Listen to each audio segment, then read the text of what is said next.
Epione pain management and regenerative centre. ఇక మీ నొప్పులు శాశ్వతం కావు.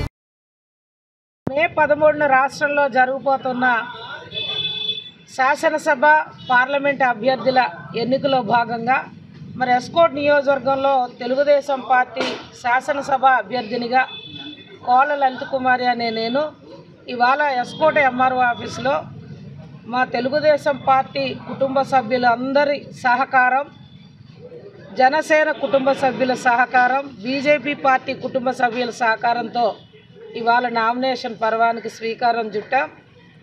మరి నేను ఈ నియోజకవర్గ ప్రజలందరినీ కోరేది ఒకటే, ఇప్పటికే ఈ రాష్ట్ర ప్రభుత్వ పరిపాలన మీద అన్ని వర్గాల ప్రజలు విసుగు చెంది ఉన్నమాట వాస్తవం.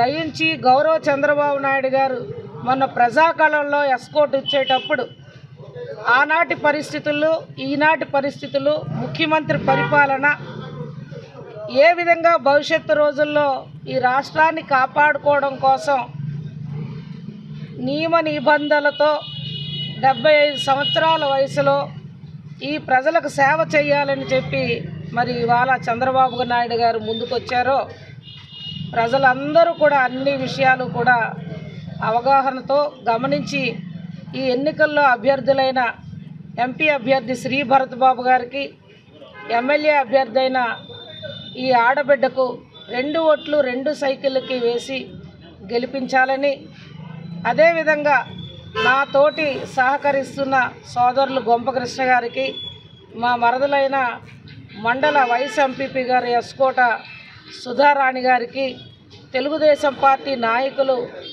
కార్యకర్తలకు, జనసేన పార్టీ నాయకులు కార్యకర్తలకు, బీజేపీ పార్టీ నాయకులు కార్యకర్తలకు అందరికీ పేరు పేరున మనమంతా ప్రజల వద్దకి వెళ్దాం.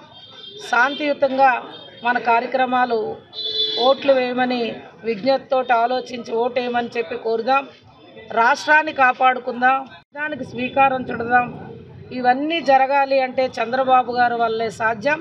పవన్ కళ్యాణ్ గారి సహకారం, నరేంద్ర మోడీ గారి ఆశీర్వాదంతో మళ్ళా మన చంద్రన్న మన ముందుకు ముఖ్యమంత్రి వర్యులుగా ప్రమాణ స్వీకారం చేయడానికి ఎస్కోట్ నియోజకవర్గ ప్రజలంతా ఒక గుర్తు ఎమ్మెల్యే అభ్యర్థి సైకిలు, మరొక గుర్తు ఎంపీ అభ్యర్థి సైకిల్కి 2 ఓట్లు వేసి గెలిపించాలని మరొక్కసారి ఈ కార్యక్రమానికి హాజరైన ప్రతి ఒక్కరికి పేరు పేరున ఈ ఆడపిల్ల శిరస్సు వంచి నమస్కరిస్తూ విజయమే జయంగా ఆశీర్వదించాలని ఎస్కోట్ నియోజకవర్గ ప్రజలందరినీ కోరుకుంటూ. నమస్తే అండి.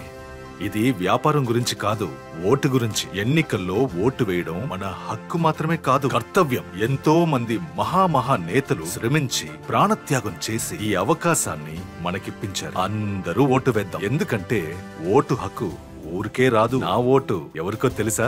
అది సీక్రెట్ అండి.